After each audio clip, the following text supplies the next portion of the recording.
안녕하세요. 7월 24일 오전 11시 52분이 지나고 있습니다. 이 시간에는 도지코인을 보도록 하겠습니다. 이제 코인마다 좀 자세하게 흐름에 대한 것과 그다음 위치 이런 것을 좀 말씀드리고 차트에 대한 흐름에 있어서 좀 궁금해 하시는 그러니까 부분들이 좀 있으신데 이 코인마다 이 특징이 있으니까요. 예, 그러한 것도 좀 같이 말씀을 드리고자 합니다. 먼저 지금 4시간 차트에 대해서 좀 큰 그림으로 부분적인 큰 그림인 4시간 차트에서 좀 보도록 하겠습니다. 지금 흐름을 보시면 자 50선 돌파, 일단 이평선에 대해서 먼저 쉽게 설명을 드릴게요. 50선과 이제 제가 설정한 85선 이것을 가지고서는 누구든지 좀 편하게 보실 수 있는 건데, 지금 돌파 이후에 이탈을 하지 않고 이렇게 자리를 지켜주는 것을 확인할 수가 있습니다. 그리고 지금 보시면 돌파 이후에 강한 슈팅이 나오고, 이제 강한 슈팅이 나오고 이평선에 대한 흐름이 조금 달라지니까 이평선을 넘어간다든지 이제 부족했을 때 이 기준에 대해서 이렇게 좀 활용을 해주시면 좋을 것 같고요. 상승이 나오고 눌림이 있은 이후에 그 다음에 다시 85선이 자 이탈이 되고, 그 다음에 기준선이지만 아직 50선이 이탈되지 않은 이런 흐름에 있어서 자 이평선 추세와 박스에 갇혀 있다, 이렇게 보시면 돼요. 이런 식으로. 그리고 나서 이제 타점을 잡는 것은 이제 제가 말씀드린 기준을 잡고선 이렇게 매매를 해주시면 됩니다.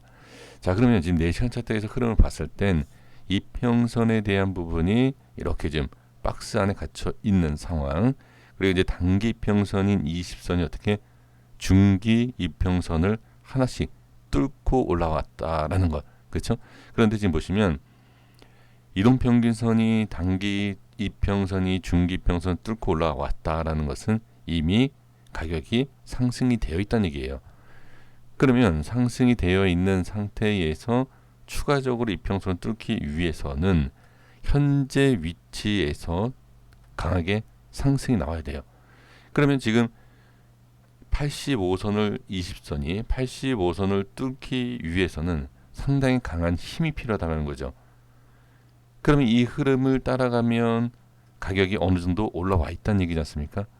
그럼 지금 상황에서 본다라고 하면 저항이 아직까지는 계속 강하게 이루어지는 것을 볼 수가 있고요. 그리고 지금 양봉이 하나 이렇게 길게 서 있죠. 꼬리가 없는 양봉이기 때문에 이 위치를 상승한다라고 하면 이후에서 다시 꼬리를 달 수 있긴 하지만 추가 상승에 대한 부분을 충분히 예상을 할 수 있다라고 판단을 먼저 하는 겁니다. 그러면 지금 상황에서는 밑꼬리도 달려서 어떻게 20선을 지지받고 올라가고 있는 상황. 그러면 20선이 깨지지 않으면 돼요. 그러니까 올라간다라고만 얘기할 수 없죠.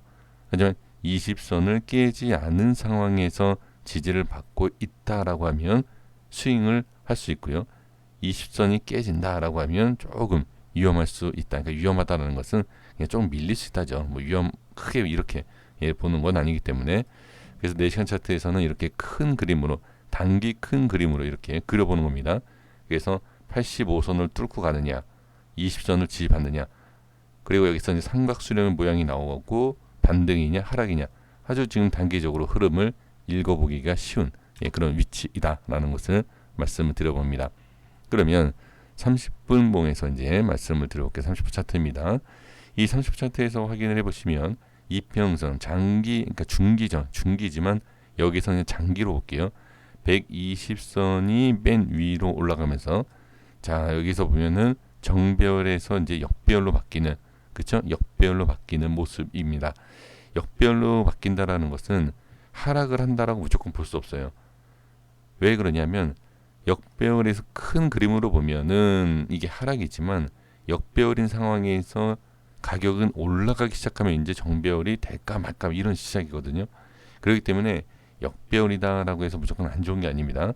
근데 역배열이 시작되려고 하는, 지금 역배열이라고, 그러니까 역배열이 계속 이어지는 게 아니라 될 수도 있고 안 될 수 있고 만들어지는 과정이죠. 그럼 지금 상황에서 어떻게, 지금 현재 이평선을 지지를 받고 있는 상황에서 상승이 나와준다라고 하면 단기 이평선이 뚫고 올라오는, 그러면 가격이 이미 좀 오래 쫙에 이렇게 좀 올라와 있는 이런 모습으로 볼 수가 있죠.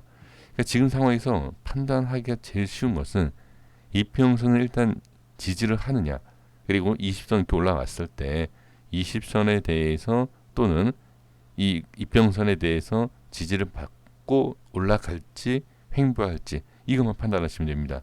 근데 이렇게 만약에 빠진다라고 했을 때 안 좋다라는 것이 아니라 다시 이렇게 조정이 나올 수 있다. 이렇게 조정이 나오면 바로 앞에 이런 저점을 지지를 받는지 확인만 하시면 돼요. 그리고 나서 이제 제가 설정해 드렸던 220원대 평균치로 보면 220원, 221원과 219원대 아닙니까? 전에도 말씀을 드렸지만 여기서도 말씀드렸고 이렇게 자 여기도 이탈은 됐지만 이렇게 들어 올려주느냐, 들어 올리지 못하면 이렇게 봐야 되거든요. 들어 올려주면서 상승. 그럼 이번에도 어떻게 이런 식으로 갈지, 여기에서 지지를 받고 바로 갈지 이것만 판단해 주시면 됩니다. 그래서 매수를 하신다라고 하면 지금 매수하셔도 전혀 상관없고, 그리고 조금 나눠서 해보겠다, 분할 매수 접근 하셔도 상관없습니다. 다만 지금 이 상황에서 보시면 흐름을 그냥 읽어주시는 거예요. 아주 그냥 쉽게, 어렵게 그냥 설명할 게 없습니다. 쉽게 보시고 이렇게 올라가지 못하면 좀 내려가겠다 라고 생각을 해주시면 돼요. 그리고 나서 어떻게 저점을 깨지느냐, 이럴 때는 깨질 때는 어제 모습도 보셨겠지만 이탈 시 매도 물량이 나오는 모습이죠. 마찬가지입니다. 이번에도 매도 물량이 또 나올 수 있어요.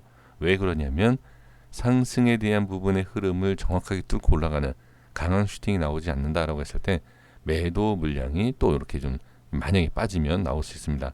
근데 지금 흐름은 상당히 좀 좋은 강한 흐름으로 이렇게 좀 보셔야 되기 때문에 지금 흐름에 있어서는 저는 아주 긍정적으로 보지만 이탈했을 때 한 가지를 그냥 보는 거예요. 좋다 나쁘다라고 보고 우리가 매수를 하지 않습니까? 일단 좋으니까 들어가는 것이고 안 좋다라고 하면 관망을 하는 거죠. 그러니까 지금 흐름을 봤을 때는 좋지만 이 위치에 대해서 이탈을 하게 된다라고 하면 아까 말씀드린 중기 이평선과 단기 이평선에 대한 부분을 확인하시고 그 다음 만약 이탈된다, 전 저점에 대해서 확인을 해 주시면 좋을 것 같습니다. 저는 지금은 상당히 그냥 괜찮다, 무난하다 이렇게 말씀드리고 정리하도록 하겠습니다. 자, 여기까지 하겠습니다. 구독과 좋아요 부탁드리겠습니다. 감사합니다.